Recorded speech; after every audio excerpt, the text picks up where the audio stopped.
ভিন্ন স্বাদের চিকেনের নতুন এক রেসিপি, চিকেন পাটিয়ালা।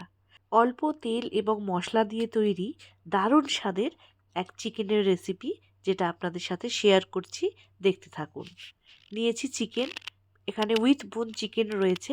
ম্যারিনেশনের জন্য নিয়ে নিলাম টক দই, তার মধ্যে দিলাম আদা রসুন বাটা, নুন আর গোলমরিচের গুঁড়ো, মাখিয়ে 1 ঘন্টা রেখে দেব। রিফাইন্ড অয়েলের মধ্যে দিয়ে দিলাম গোটা গরম মশলা, আর পেঁয়াজ কাঁচা লঙ্কা চপ করে রেখেছিলাম সেটাও দিয়ে দিলাম। 2-1 মিনিট একটু ভেজে নিয়ে তার মধ্যে টমেটো দিয়ে দেব। এখানে টমেটোর পরিমাণটা একটু বেশি লাগবে, তাই 2টো টমেটো টুকরো টুকরো করে নিয়েছি, সেটা এর মধ্যে দিয়ে একটু ভেজে নেব। খুব বেশিক্ষণ এটাকে ভাজতে লাগবে না, তবে এর মধ্যে যদি আমি নুন দিয়ে দিই তাহলে কিন্তু পেঁয়াজ টমেটো দুটোই খুব তাড়াতাড়ি নরম হয়ে যাবে। তো সেই জন্য এখানে দিয়ে দিলাম পরিমাণ মতো নুন। ঢাকা দিয়ে এটাকে 2-3 মিনিট রান্না হতে দেব। ফ্লেমটাকে কমিয়ে দিয়েছি। তো 2-3 মিনিট পরে দেখুন, দিয়ে দিলাম এর মধ্যে কাসুরি মেথি পাতা, তবে এটাকে একটু জলে ভিজিয়ে রেখে দিয়েছি, যাতে তেলের মধ্যে দিলে, শুকনো অবস্থায় দিলে পুড়ে যেতে পারে। ম্যারিনেট করা চিকেনটাকেও এর মধ্যে দিয়ে দিলাম। এবারে বেশ কিছুক্ষণ ধরে এটাকে কষিয়ে নিতে হবে। যেহেতু এর মধ্যে টক দই দেয়া রয়েছে, তাই আলাদা করে জল দিতে লাগবে না।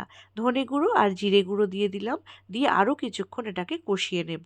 তো ঢাকা দিয়ে কিছুক্ষণ রেখে দেওয়ার পর দেখতে পাবেন অনেকটা জল বেরিয়ে এসেছে।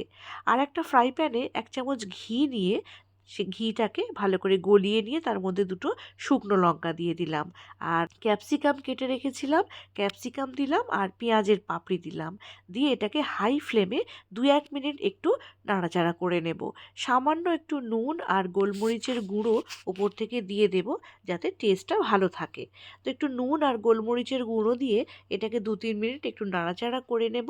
তারপর চিকেন যেটা ফুটছে অলরেডি, তার মধ্যে এই পেঁয়াজ আর ক্যাপসিকাম ফ্রাই এটা দিয়ে দেব।